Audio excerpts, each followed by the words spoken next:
Donc, l'idée des règles à quilter, c'est exactement, c'est l'opposé du piqué libre. C'est exactement la même chose que, par exemple, tracer un cercle à main levée ou tracer un cercle avec un compas ou avec, vous savez, ces fameuses règles qu'on avait dans notre enfance, qui avaient des formes évidées et avec lesquelles on pouvait dessiner.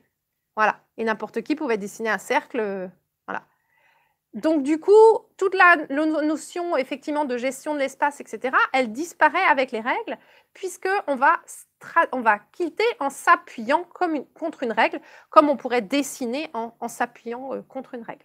Donc, en général, les personnes qui ont essayé le piqué libre et qui n'y arrivent pas, mais qui ont quand même envie d'essayer de quilter à la machine, se tournent vers les règles à quilter. Alors, il se trouve que pendant très longtemps, les règles à quilter, elles étaient réservées aux personnes qui ont des machines longue arme. C'était une question de hauteur de règle. Et puis aussi de pieds de machines qui n'existaient pas. Et puis, depuis quelques années, on en trouve de plus en plus. Et moi, j'ai choisi de travailler avec les règles Westali qui ont été développées par une Australienne. Et en fait, ce qui est très intéressant, c'est qu'elle a développé donc, des règles. Il y en a énormément. On va faire un petit tour d'un certain nombre. Et elle a surtout développé ses pieds, donc celui que j'ai utilisé moi pour le piqué libre, elle a utilisé ses pieds, et elle a développé ses pieds qui vont être compatibles avec toutes les machines du marché. Alors si vous avez déjà un pied à piqué libre, donc par exemple comme moi, mon pied Bernina, je ne sais pas si vous voyez bien là, voilà, donc ce pied à piqué libre classique, hein, on ne peut pas l'utiliser pour les règles. Pourquoi? Parce qu'en fait, si vous regardez ici, il est très fin. Or, nous, on a besoin d'un pied qui va buter contre la règle et qui ne va pas passer dessous ou dessus. Parce que s'il passe dessous ou dessus, l'aiguille va taper dans la règle, on va casser l'aiguille et la règle. Voilà. Donc, pour quilter avec les règles, on est obligé d'utiliser un pied, je vais vous montrer comme celui-là. Voilà. Et donc, c'est un pied qui est à collerette haute. Voilà, vous voyez, donc qui a ici une collerette haute et qui va bien buter et qui ne va pas passer sous la règle.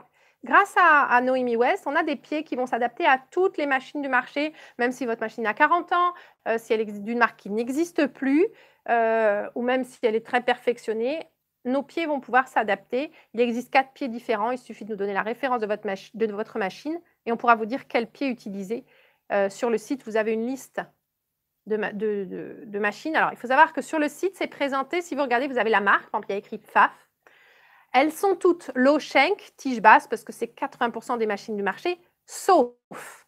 Donc, en fait, si votre machine n'est pas dans la liste des exceptions, ça veut dire qu'il vous faut un pied à tige basse. Donc, les pieds à quilter, alors voilà, je les ai démontés. Alors, pour les Bernina, c'est un petit peu particulier, parce que Bernina a développé un système de pieds un peu propriétaire.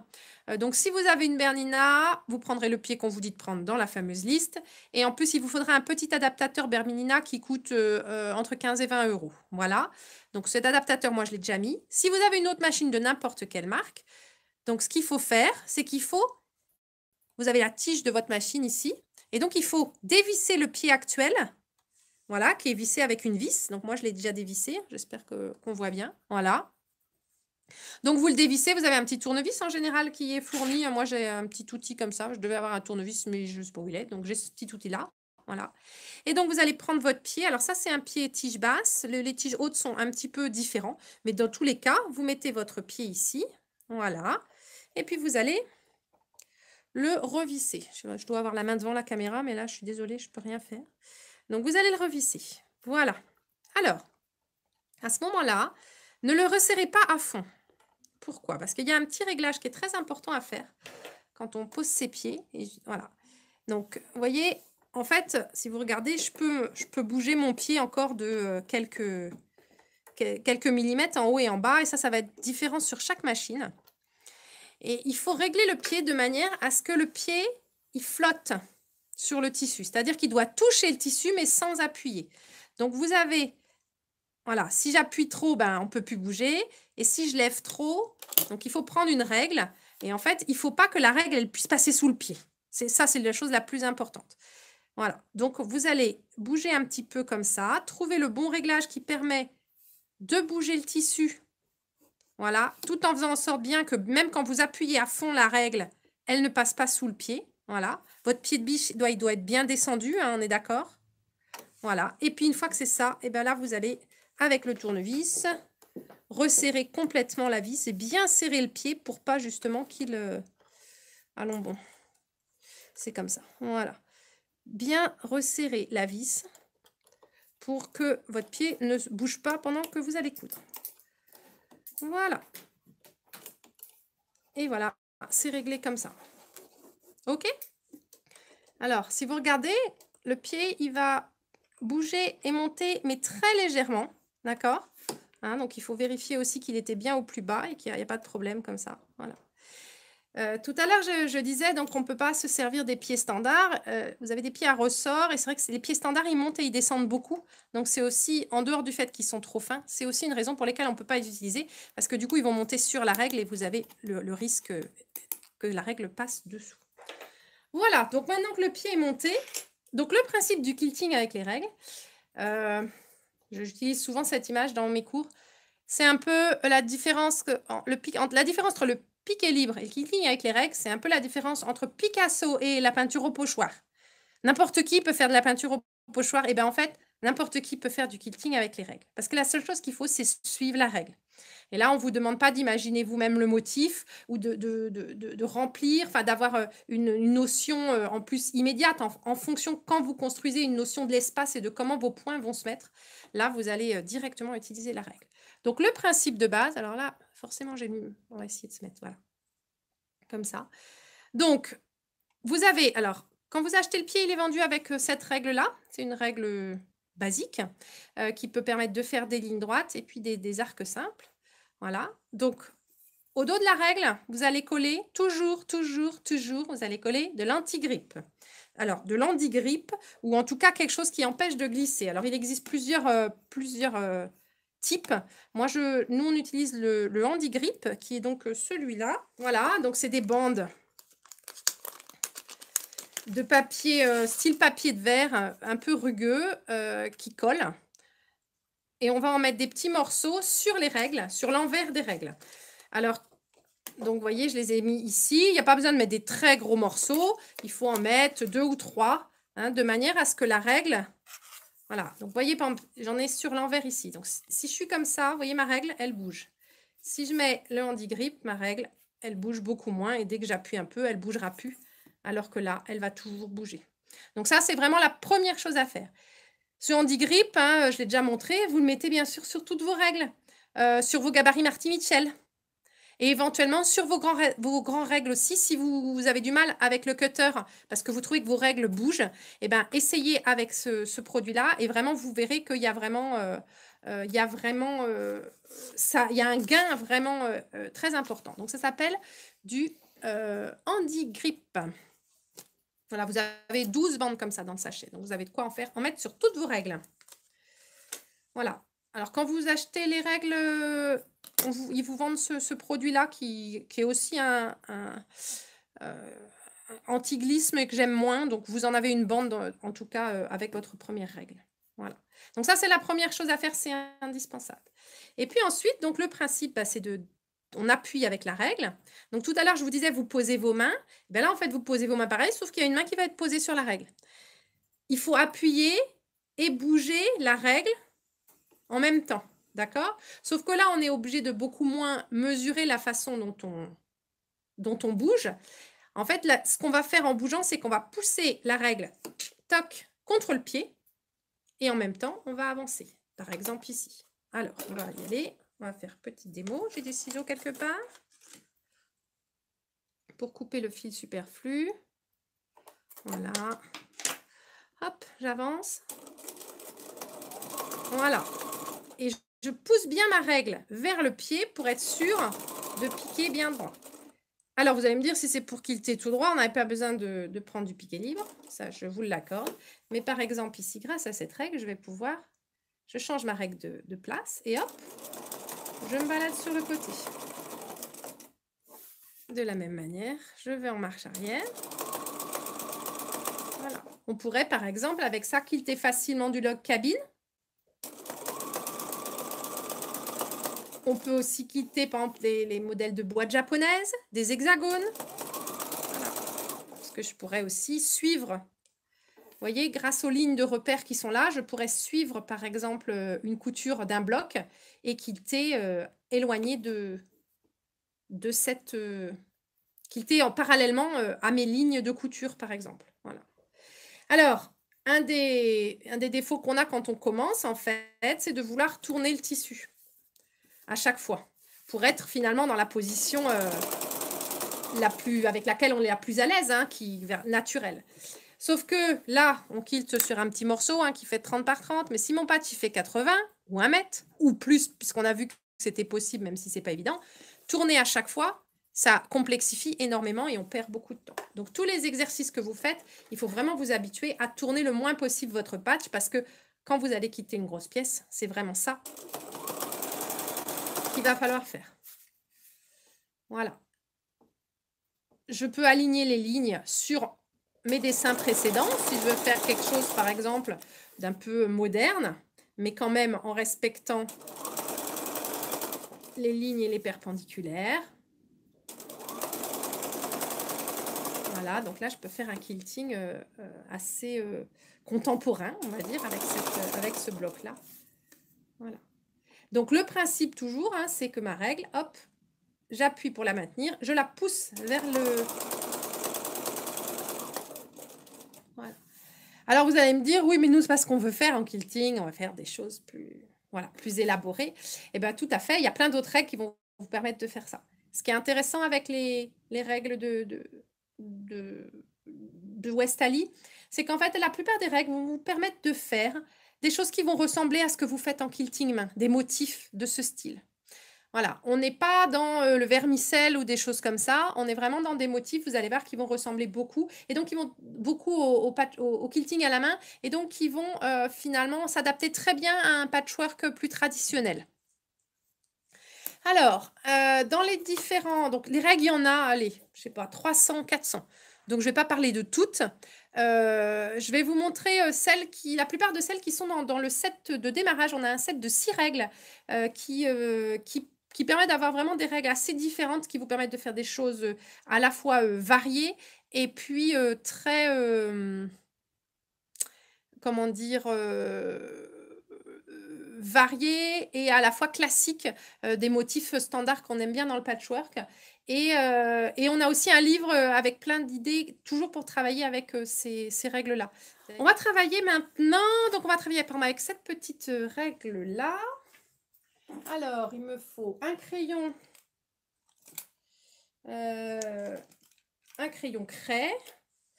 Voilà. Et pour celui-là, il me faut aussi une punaise. Alors, donc il y a beaucoup de règles qui permettent de faire des rosaces, des motifs de fleurs ou des rosaces. Ouais, des rosaces, on va dire, de la famille des rosaces, des choses assez variées. Donc, ils sont bien pour mettre au centre d'un bloc. Voilà. Et donc, celui-là, c'en est une. Et alors, celle-là, elle a ici un petit trou et on l'utilise avec une punaise qui est fournie avec, mais qui en fait est une punaise toute bête. Alors, le principe. Donc, idéalement, vous allez en fait prendre le centre de votre bloc. Bon, moi, je vais changer de... Donc, vous déterminez le centre de votre bloc. Hein, donc, on va imaginer qu'il est ici. Voilà. Et donc, ici, j'utilise cet outil qui s'appelle un réticule. Vous allez apprendre un nouveau mot aujourd'hui. Donc, le réticule, pour moi, c'était un petit sac, mais après de grandes recherches, on essaye aussi quand même de nommer les choses. Enfin, ça s'appelait un crossair, donc je ne comprenais pas de la traduction. Donc, le réticule, pour moi, c'était un petit sac. Et non, en fait, le réticule, c'est l'espèce de mire qu'on voit dans les armes, par exemple, ou sur les appareils photo. Voilà. Donc, ça s'appelle un réticule. Et cet appareil-là aussi s'appelle un réticule. Et donc, il va nous permettre de tracer les lignes et les diagonales. Et donc, ça va être des repères. Donc, tout à l'heure, quelqu'un demandait est-ce qu'on trace. Mais vous allez voir qu'ici, on va tracer des repères. Donc, grâce à lui, je vais tracer, hop, les diagonales. Je vais tracer 8 lignes, en fait, sur mon carré. Je pourrais en tracer 16, en fait, en décalant encore après et en alignant les lignes ici. Voilà. Mais on va faire que 8 pour la démo. Voilà. Donc, vous pouvez bien sûr les tracer aussi avec une règle ou un compas pour tracer vos lignes. Mais c'est vrai que cet outil est vraiment pratique. Il permet de les tracer de manière très compliquée. Donc, le mot du jour, réticule. Voilà. Donc, j'ai tracé mes lignes. Je vais ici. Alors, dans le centre, je vais mettre la punaise. Alors, je la mets sur le dessus, comme ça. Voilà. Ça va juste me servir, en fait, à repérer l'arrière, mon trou sur l'arrière. Et maintenant, je vais mettre la punaise sur l'envers, à l'endroit où j'ai passé le trou. Voilà, ici. Hop. Voilà. Et donc, la punaise ressort ici. Voilà. Et je vais mettre ma règle. Hop. Le trou. Enfin, le bout de la punaise dans le trou. Et comme ça, ma règle, elle va tourner comme ça. Voilà. Donc, ça va permettre de faire la rosace. Alors, pour ce modèle-là, donc en fait, quand vous achetez une règle ou un set de règles, vous avez des explications sur comment l'utiliser. Il y a beaucoup de schémas et on vous explique comment vous allez la faire tourner, etc. Mais ce qu'il faut savoir, c'est qu'il y aura plein d'autres solutions et plein d'autres choses à imaginer. En tout cas, là, on va s'en tenir au basique pour celle-là. Donc ici, vous voyez, il y a écrit A et B. Jusque-là, tout va bien.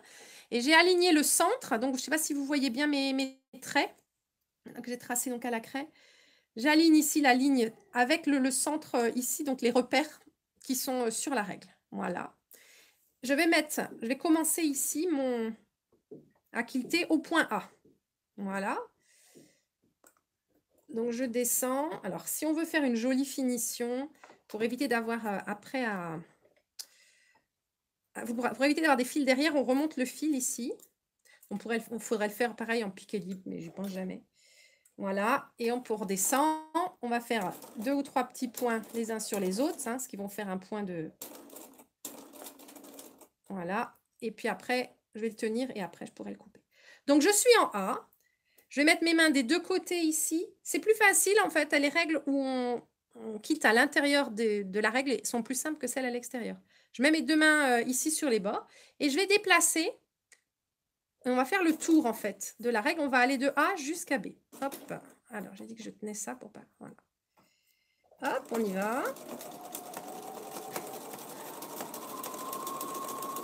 Au centre, au bout, je m'arrête.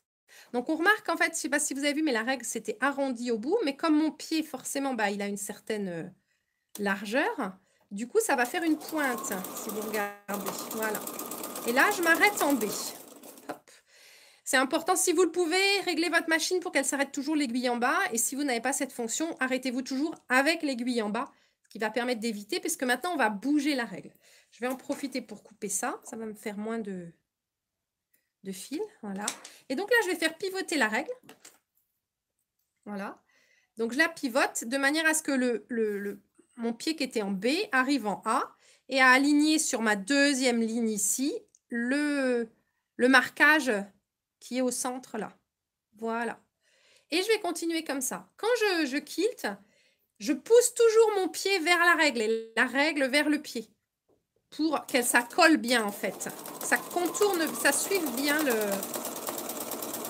voilà, la règle. Et hop, là je suis en B.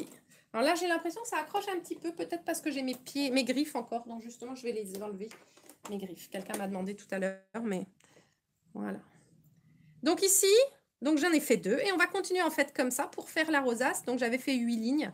Donc je vais avoir 8. Donc c'est très important et c'est très facile de suivre. Je suis mal installée à cause de l'appareil photo. Je vais faire des erreurs.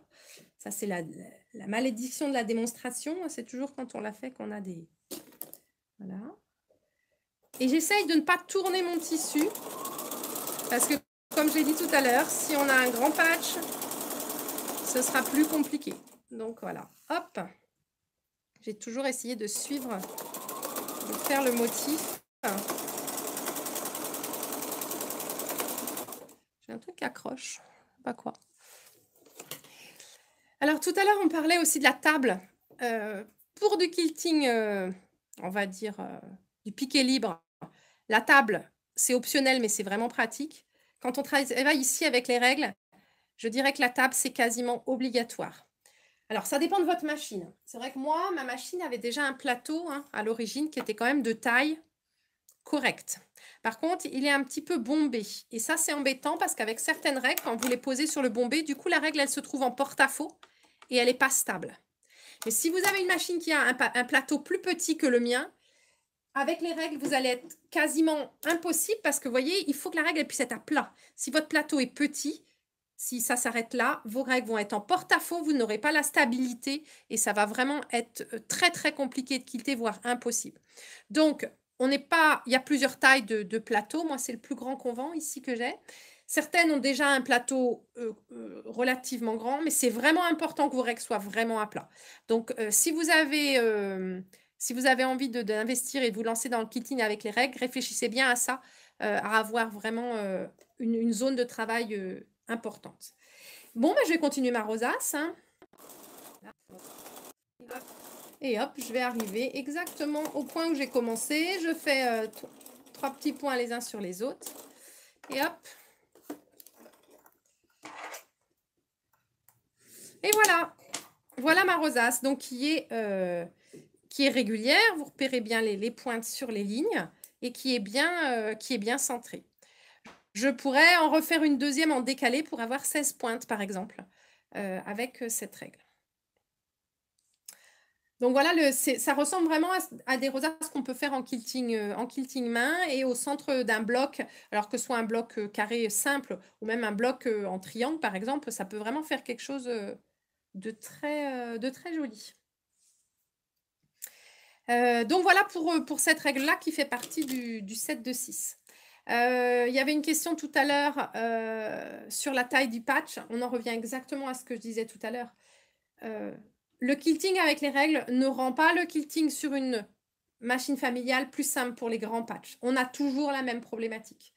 Et cette problématique, voilà, les conseils que j'ai donnés tout à l'heure, d'avoir une table, d'éviter que ça tombe, sont toujours valables. Mais c'est vrai qu'au-delà d'un patch d'1 mètre par 1 mètre, ça se complique et ça demande vraiment de trouver des astuces, de rouler. Il y en a qui mettent des pinces à vélo, des épingles, mais il faut vraiment faire vos expériences et ce sera quand même relativement compliqué parce qu'effectivement, vous avez bien vu, on doit quand même bouger le patch, tenir la règle et en plus gérer l'espace. Donc en tout cas, dans tous les cas, que vous fassiez du piqué libre ou avec les règles, commencez sur des petits patchs.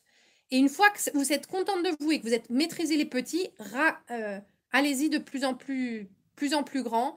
Mais surtout, commencez pas par un grand parce qu'en fait, vous allez être très déçu parce que ça va pas être beau, parce que vous allez être fatigué et vous risquez de renoncer, alors que ça ne veut pas dire que c'est complètement impossible. Mais commencez par des petits pattes, des coussins, des sacs, des choses comme ça, et vous allez petit à petit augmenter. Mais surtout, voilà, on a quand même cette limite. Et puis, si vous devez changer de machine, réfléchissez bien à cette distance-là. Comme je vous disais, la mienne, elle fait 18. Il y a des machines familiales qui font quasiment 30.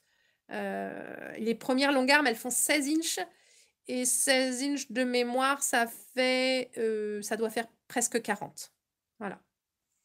Alors, on va se lancer dans une autre règle qui font partie aussi du set. Alors, là, on a fait un motif, on va dire, en rosace. On va maintenant travailler en ligne pour faire plus du remplissage. Alors, on va imaginer qu'on commence sur le bord d'un bloc, par exemple. On va tracer une première ligne. Voilà, et on va faire des coquilles. Voilà. Donc, les coquilles, on va utiliser voilà cette règle-là. C'est une règle qui permet de faire 2 tailles de coquilles. Donc ici, des plus grandes et des plus petites. Alors, pareil, on va beaucoup utiliser les repères qui sont ici. Donc, les repères importants à retenir, en fait, c'est le repère qui est au centre de la partie bombée et au centre du creux. Voilà. Et puis aussi, c'est celle qui est à 1/4 d'inch de, du bout. Pourquoi le quart d'inch? Parce qu'on n'en a pas parlé tout à l'heure, mais ce pied, en fait, il mesure 1/4 d'inch de rayon. Hein, bon, 1/4 d'inch parce que ce sont les Américains. Même si elle était australienne et qu'a priori, ils n'ont pas les inches, mais dans le milieu du patch, voilà. Et ça veut dire qu'en fait, donc vous voyez ici, on a un creux, hein, mais en fait, l'aiguille, elle va se trouver ici, à 1/4 d'inch du tour au milieu. Et donc, ça va nous faire une pointe. Et donc, ce repère-là est très important parce qu'en fait, la piqûre va aller jusqu'à ce trait-là qui est 1/4 d'inch du bord. Ça vous parle peut-être pas, mais je vais vous le montrer et vous allez comprendre tout de suite. Donc, ici, on va aligner la première ligne là, qui est donc à 1/4 d'inch du bord, sur mon trait de départ. Voilà. Je me mets ici. Hop. Voilà. Et je suis bien alignée. Ah, moi, je suis tordue, mais voilà. Hop. On y va. De la même manière, je vais bien pousser toujours ma règle vers mon pied vers ma règle, pour que le trait, enfin, pas le trait, la couture, suive bien le... Hop. Je suis ici dans le creux. Et je repars dans l'autre sens, pour le suivant. Hop, quand je suis arrivée ici, je peux en faire un troisième en déplaçant ma règle. Voilà. Et là, en fait, je vais m'arrêter en haut du bas, en haut de la boucle. Et je vais déplacer maintenant ma règle. On va repartir en arrière. Et donc ici, alors, quand je vais déplacer ma règle, je vais bien m'ajuster. On va partir, en fait, pour les faire en quinconce. D'accord? Donc, la quinconce me dit... Je vérifie que ici, en fait, sur là, je ne sais pas si vous voyez bien, mais je vais aligner cette ligne qui est au milieu de ma bosse avec le creux. Voilà, pour être en quinconce. Et je vais aligner le haut de ma bosse avec la ligne qui est à 1/4 d'inch du creux. Et hop, je suis repartie dans l'autre sens. Si vous n'aviez pas bien compris le motif, c'est maintenant que vous allez bien comprendre. Voilà, donc là, en fait, je suis bloquée, donc j'arrive bien au bon endroit. Je vais redécaler ma règle. Voilà. Et pareil, je vérifie d'être bien alignée et au niveau... Si j'ai un petit peu, ça arrive hein, de dévier un peu, je me repositionne bien par rapport au repère. Voilà, pour être à la fois au centre ici et là. Et hop, je repars en arrière. Voilà. Et je repars comme ça. Et voilà le motif qui est en train de se former, des coquilles. Et on va continuer. J'ai l'impression qu'il y a un petit problème de tension. Ce n'est pas l'essentiel qui nous occupe aujourd'hui. Et donc, je vais continuer en repartant vers devant. Je vais aligner ici la ligne avec le creux. Et je vais aligner cette ligne-là, ici, avec le bout de la bosse. Hop, ici, je suis bloquée. Je ne peux pas aller plus loin. Et je repars. Voilà. Je fais une dernière demi. Toujours en m'alignant bien. Et là, je peux repartir dans l'autre sens. Alors, c'est mon fil derrière qui n'a pas été coupé. Qui glisse. Hop. Voilà. Donc, ici, on a le motif de coquille. Hein, donc, on imagine qu'on peut faire sur une plus grande distance. Là, j'ai fait une petite erreur. Mais on voit bien que les arrondis sont nickel. Et qu'on arrive vraiment à avoir des points d'arrêt qui sont assez justes. Alors, avec cette règle, on pourrait aussi faire comme ça des demi-cercles et puis ensuite la mettre dans l'autre sens et faire des demi-cercles et on aurait un motif de bordure avec 2 cercles. Et en les décalant, on pourrait avoir des cercles qui se croisent. Donc, en fait, ce n'est pas parce qu'on vous explique une chose dans la méthode que vous ne pouvez pas imaginer d'autres choses. Je peux faire exactement la même chose ici. Je ne vais peut-être pas le faire parce que je voudrais vous en montrer d'autres. avec ces petits-là. Et du coup, j'aurai des toutes petites grilles. Voilà, donc en fait, avec le petit bout, ben, on ferait des petites coquilles à peu près de cette taille-là. Et donc, si vous regardez à l'intérieur, en fait, vous avez bien les schémas qui vous montrent l'utilisation des différentes règles. Et c'est bien expliqué. Et vous avez pour la plupart une traduction en français également. Alors, avec le cercle, on peut faire plein de choses, hein, parce que forcément, toutes les rosaces, ben, pareil, de la même manière qu'on construit une rosace avec un compas, on peut le faire pareil ici. Si vous étiez fan du spirographe dans vos jeunes années, vous allez aussi pouvoir vous amuser. Voilà, donc là, j'ai tracé mes lignes. Voilà, et alors avec ce rond-là, eh ben on va pas faire une rosace, on va faire une fleur. Ah oui, j'ai pas parlé ici des... On va montrer sur celle-là. J'ai pas parlé des petits... si vous avez déjà acheté les règles ou si vous les regardez là, vous allez peut-être vous poser la question à quoi ça sert. Il y a des petits morceaux un peu style puzzle ici. Alors en fait, ils appellent ça des clés. Et le système est assez ingénieux, mais finalement, moi, je m'en sers pas.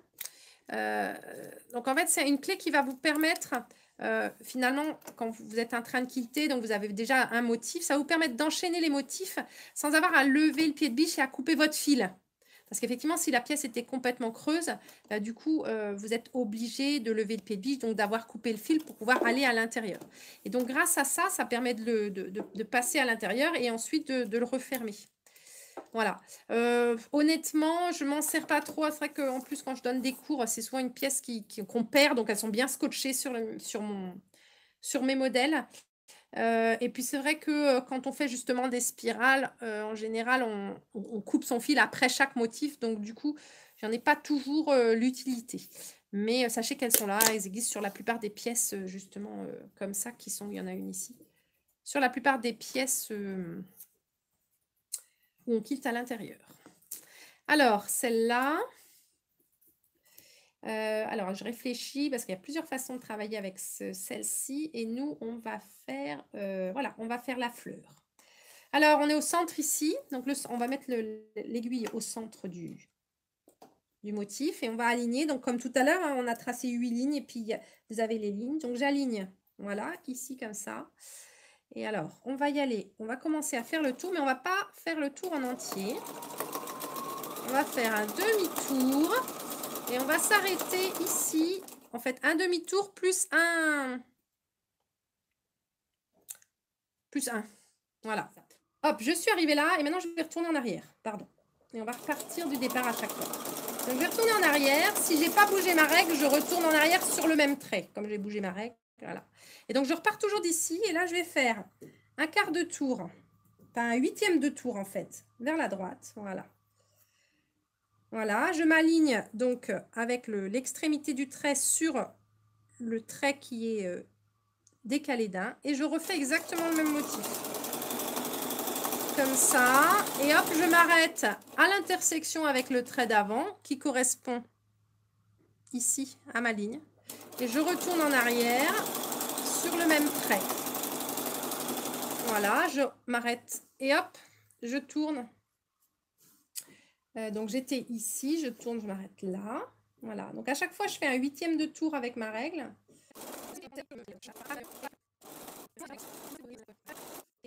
Et voilà ma fleur. Voilà.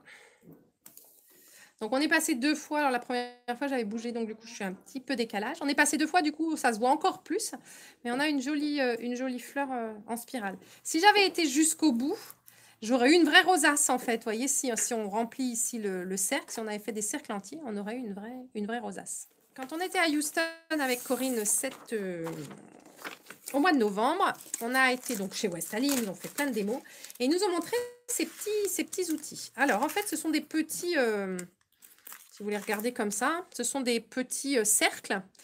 Et en fait, ils vont vous permettre de faire vos expériences sur les règles, avec les règles, mais en fait sur du papier. Comme je vous l'ai expliqué tout à l'heure, hein, comme mon pied, il fait 5. Si je veux m'entraîner à dessiner avec les règles, en fait, je vais pas avoir le motif puisque moi, je vais faire le tour des règles, alors qu'en fait, ma piqûre, elle se fait normalement à un quart d'inch. Donc, vous voyez, Ici, j'ai pas les coquilles et j'ai un serpentin, ça correspond pas à la réalité. Et donc, grâce à ces petits outils, c'est tout bête, hein, c'est des petits cercles. Alors, faut que je regarde au niveau du... Il faut que je trouve le bon adapté. Il y en a plusieurs parce qu'en fait, ça dépend du crayon que vous utilisez. Je pense que le mien, ça doit être un de ceux-là. Donc, en fait, vous allez pouvoir, sur papier, avec un crayon, vous voyez, le petit rond, il a exactement la même taille que votre pied. Et du coup, vous allez pouvoir vous entraîner à faire les motifs. Voilà, sur le papier. Et du coup, pour mieux comprendre comment sont les motifs, comment il faut bouger vos... Comment il faut les aligner les lignes, comme on a dit tout à l'heure. Hop, et voilà. Et donc, avec ça, voilà, ça vous donne un peu... Et ça vous permet d'expérimenter. Ça vous permet de comprendre comment marchent les règles, du coup, sans coudre. Déjà, voilà. C'est la première fois que je m'en sers, en fait. J'ai vu la démo, mais c'est vrai que... Voilà. Et puis, ça vous permet aussi... Ça va vous permettre aussi... Alors, je pense que c'est pas le bon, il faut que j'en trouve un plus serré. Ça va vous permettre aussi d'imaginer vos propres motifs. On parlait de la fleur tout à l'heure. Et donc, d'imaginer des motifs différents. Et donc, par exemple, ici, il me permettrait, si je veux essayer de faire... Voilà. On disait tout à l'heure de faire des cercles, des bandes de cercles. Donc, hop, hop, hop, hop. Et si je mets ma règle dans l'autre sens, je n'ai pas tracé de ligne au départ. Voilà, j'aligne. Voilà, donc ce petit jeu est pas mal pour justement faire vos propres expérimentations avec les règles, sans piquer. Voilà, donc vous voyez par exemple le genre de motif que vous pouvez avoir en utilisant la règle dans les deux sens. Donc voilà, je ne sais pas comment ça s'appelle. Ça doit s'appeler des disques... Comme vous regardez, vous avez la référence ici, WASLD. En tout cas, c'est rangé dans la catégorie des règles Westali. Donc, petit outil qui vous permet d'expérimenter toutes les règles, mais avec un papier et un crayon.